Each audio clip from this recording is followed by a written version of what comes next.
नमस्कार। RJ रोहिका Sharma channel में आप सभी का स्वागत है। आज की हमारी कहानी का नाम है आखिरी तोहफा, जिसका पार्ट 1 मैंने आपको कल सुना दिया था और आज पार्ट 2 की बारी है।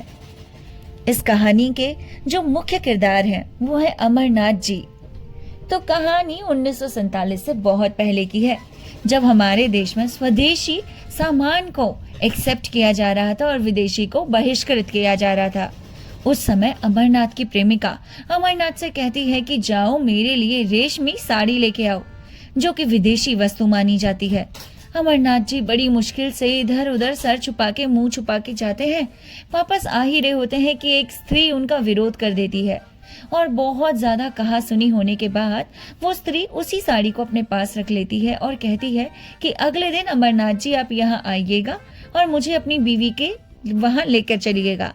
मैं आपको बीवी को समझाऊंगी कि विदेशी कपड़े नहीं पहनने चाहिए। अब अमरनाथ जी ये सुनकर थोड़े शॉक हो जाते हैं, क्योंकि उनकी तो अब तक शादी ही नहीं हुई है। अमरनाथ जी अपनी प्रेमिका से कहते हैं कि तुम कृपया करके मेरी बीवी बन जाओ। अभी अमरनाथ जी और उनकी प्रेमिका के बीच का संबंध भी कुछ अच्छे से समझ में नहीं आता, क्योंकि वो उनकी बीवी भी नहीं, माशुका भी नहीं। समझ ही नहीं आ रहा कि उनके रिश्ते को क्या नाम दे। तो चलिए हम पार्ट 2 को पहले पढ़ लेते हैं, उसके बाद शायद हम इसमें कोई ना कोई कंक्लूजन निकाल पाएंगे। दूसरे दिन अमरनाथ 10 बजे ही दर्जी की दुकान पर जा पहुंचे और सर पर सवार होकर कपड़े तैयार कराए। फिर घर आकर नए कपड़े पहने और मालती को बुलाने चले गए। मालती मतलब अमरनाथ जी की प्रेमिका। वहां देर हो गई। उसने ऐसा तनाव श्रृंगार किया जैसे आज बहुत बड़ा मोर्चा है। अमरनाथ ने कहा, वह ऐसी सुंदरी नहीं जो तुम इतनी तैयारियां कर रही हो, वह तो केवल नॉर्मल सी लड़की है। मालती ने बालों में कंघी करते हुए कहा, तुम इन बातों को नहीं समझ सकते, चुपचाप बैठे रहो। अरे लेकिन जो देर हो रही है उसका क्या? कोई बात नहीं। भय की उस सहज आशंका ने, जो स्त्रियों की विशेषता है, मालती को और भी अधिक सतर्क कर दिया था। अब तक उसने कभी अमरनाथ की ओर विशेष रूप से कोई कृपा न की थी। वह उससे काफी उदासीनता भरा बर्ताव करती थी, लेकिन कल अमरनाथ की भंगिमा से उसे एक संकट की सूचना मिल चुकी थी और वह उस संकट का अपनी पूरी शक्ति से मुकाबला करना चाहती थी। उसे लगता था कि कहीं वो जो नई लड़की है वो अमरनाथ को मुझसे छीन न ले, अमरनाथ का ये प्रेम किसी और के हिस्से ना चला जाए। इसीलिए मालती सुबह से ही तैयार होने में लगी हुई थी। आज अमरनाथ को अपने हाथ से निकलते देखकर वह उसे पकड़ को मजबूत करना चाहती थी। वह नहीं चाहती थी कि आज अमरनाथ उसके हाथ से निकल जाए। शत्रु को तुच्छ और अपदार्थ समझना स्त्रियों के लिए कठिन है, इसीलिए वो अपने आप को एकदम निहार रही थी। अगर इस तरह की उसकी चीजें एक एक करके निकल गई तो फिर वह अपनी प्रतिष्ठा कब तक बनाए रख सकेगी? जिस चीज पर उसका कब्जा है उसकी तरफ कोई आंख ही क्यों उठाए? राजा भी तो एक एक अंगुल जमीन को पीछे जान दे देता है। वह इस नई शिकारी को हमेशा के लिए अपने रास्ते से हटा देना चाहती थी, उसके जादू को तोड़ देना चाहती थी, क्योंकि मालती को ये लग रहा था कि अमरनाथ उस लड़की की जैसे तारीफ कर रहा था, इसका मतलब अमरनाथ को वो लड़की ज्यादा अच्छी लग गई थी।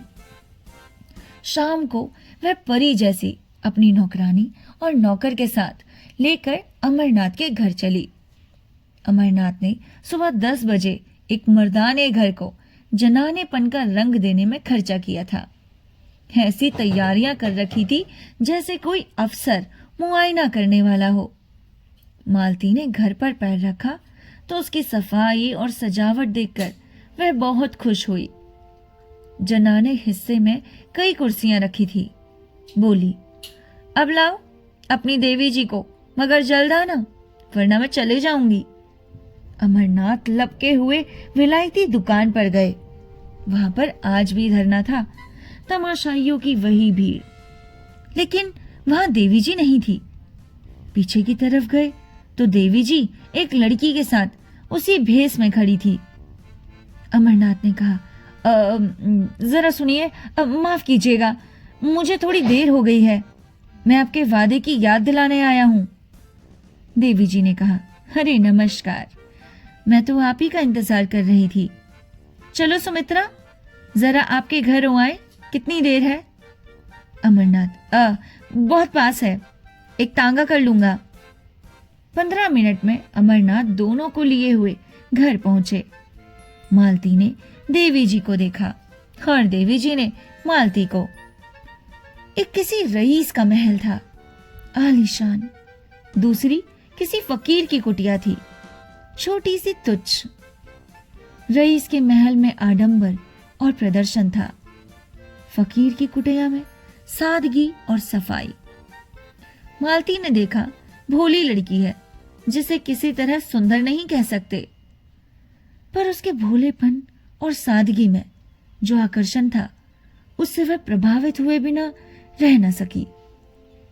देवी जी ने भी देखा, एक बनी सवरी, बेधड़क और घमंडी औरत है जो किसी न किसी वजह से उस घर में अजनबी सी मालूम हो रही है, जैसे कोई जंगली जानवर पिंजरे में आ गया हो।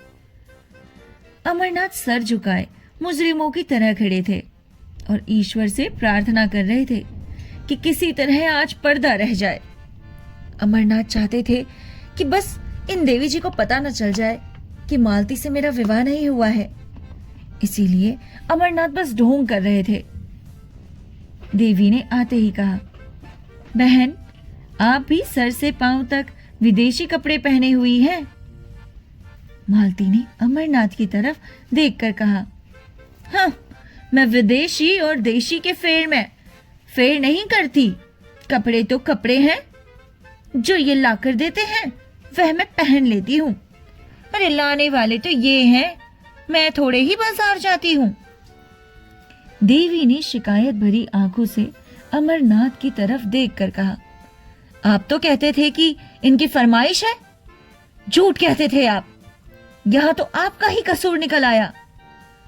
आप तो कह रहे थे कि आपकी देवी जी विदेशी कपड़ा ही पहनती हैं। कितने झूठे हैं आप। मालती, ए बहन, मेरे सामने इनसे कुछ मत कहो। तुम बाजार में भी दूसरे मर्दों से बात कर सकती हो, जब वो बाहर चले जाएं तो जितना चाहे कह सुन लेना। मैं अपने कानों से नहीं सुनना चाहती मेरे पति को कोई कुछ कहे। देवी जी, मैं कुछ कहती नहीं, और बहन जी, मैं कह ही क्या सकती हूँ, कोई जबरदस्ती तो नहीं, बस विनती कर सकती हूँ। इसका मतलब यह है कि इन्हें अपने देश की भलाई का जरा भी ख्याल नहीं। उसका ठेका तुम्ही ने ले रखा है क्या? पढ़े लिखे आदमी हैं, 10 आदमी इज्जत करते हैं, अपना नफा नुकसान समझते हैं। तुम्हारी क्या हिम्मत कि उन्हें उपदेश देने बैठे हो? सबसे ज्यादा अक्लमंद तुम ही हो क्या इस दुनिया में, बड़ी आई। आप मेरा गलत समझ रही हैं बहन जी, मेरा मतलब ये नहीं था। हाँ, सब समझती हूँ। अरे तुम्हें गलत तो समझूंगी ही, इतनी अकल कहाँ से लाऊं कि आपकी बातों का मतलब समझूं। खद्दर की साड़ी पहन ली, झोली लटका ली, एक बिल्ला लगा लिया, बस अब अख्तियार है जहाँ चाहे आए जाए, जिससे चाहे हंसे बोले। घर में कोई पूछता नहीं तो जेल खाने का भी क्या डर। हाँ, औरत होके भी औरतों के साथ ऐसा व्यवहार। हाँ, मर्दों से बात करती हो। मैं इसे हुड्डंगापन समझती हूँ जो शरीफों की बहू बेटियों को शोभा नहीं देता। अमरनाथ दिल में कटे जा रहे थे, छिपने के लिए बिल ढूंढ रहे थे। देवी की पेशानी पर जरा बल न था, लेकिन आंखें डबडबा रही थी। बहन जी, आप ये कैसी बातें कर रही है? अमरनाथ ने मालती से जरा तेज स्वर में कहा, क्यों खामखा किसी का दिल दुखाती हो? ये देवियां अपने ऐश आराम छोड़कर यहाँ काम कर रही हैं, क्या तुम्हें इसकी बिल्कुल खबर नहीं? रहने दो, बहुत तारीफ ना करो। जमाने का रंग ही बदला जा रहा है। मैं क्या करूंगी और तुम क्या करोगे? तुम मर्दों ने औरतों को घर में इतनी बुरी तरह कैद किया कि आज वे रस्म रिवाज, शर्म हया को छोड़कर निकल आई हैं। और कुछ दिनों में तुम लोगों की हुकूमत का खात्मा हो जाएगा। विलायती और देसी तो दिखलाने के लिए हैं, असल में ये आजादी की ख्वाहिश है जो तुम हासिल कर रहे हो। तुम अगर 2-4 शादियां कर सकते तो औरतें क्यों ना करें। सच्ची बात यह है, अगर आंखें हैं तो खोल कर देखो। मुझे वे आजादी ना चाहिए। यहाँ तो लाश धोते हैं और मैं शर्म हया को अपना श्रृंगार समझती हूँ। देवी जी ने अमरनाथ की तरफ फरियाद की आंखों से देखकर कहा, बहन ने औरतों को जलील करने की कसम खा ली है। मैं बड़ी बड़ी उम्मीदें लेकर आई थी, मगर शायद यहाँ से नाकाम ही जाना पड़ेगा।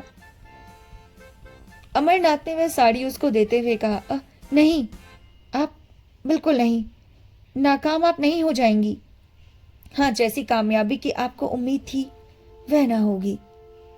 मालती ने डपटते हुए कहा, वह मेरी साड़ी है, तुम उसे नहीं दे सकते।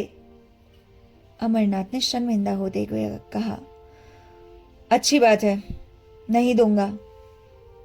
देवी जी, ऐसी हालत में तो शायद आप मुझे माफ ना करेंगी, लेकिन फिर भी कहता हूं, मुझे माफ कर दीजिए। देवी जी चली गई तो अमरनाथ ने त्योरियां बदलकर कहा, ये तुमने आज मेरे मुंह में कालिक लगा दी। तुम इतनी बदतमीज और बदजबान हो, मुझे मालूम न था।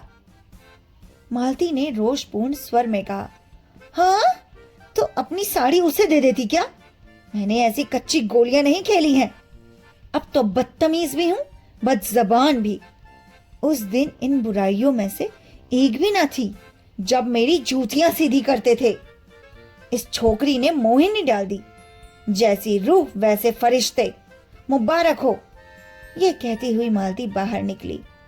उसने समझा था जबान चलाकर और ताकत से वह उस लड़की को उखाड़ फेंकेगी, लेकिन जब मालूम हुआ कि अमरनाथ आसानी से काबू में आने वाला नहीं, तो उसने फटकार बताई। इन दामों अगर अमरनाथ मिल सकता था तो बुरा ना था। उससे ज्यादा कीमत वह उसके लिए दे सकती थी। अमरनाथ उसके साथ दरवाजे तक आए। जब ये तांगे पर बैठी तो विनती करते हुए बोले, यह साड़ी दे दो ना मालती, मैं तुम्हें कल इससे अच्छी साड़ी ला दूंगा।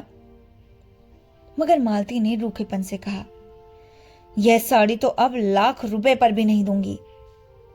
अमरनाथ ने त्योरियां बदलकर जवाब दिया, अच्छी बात है, ले जाओ, मगर समझ लो यह मेरा आखिरी तोहफा है।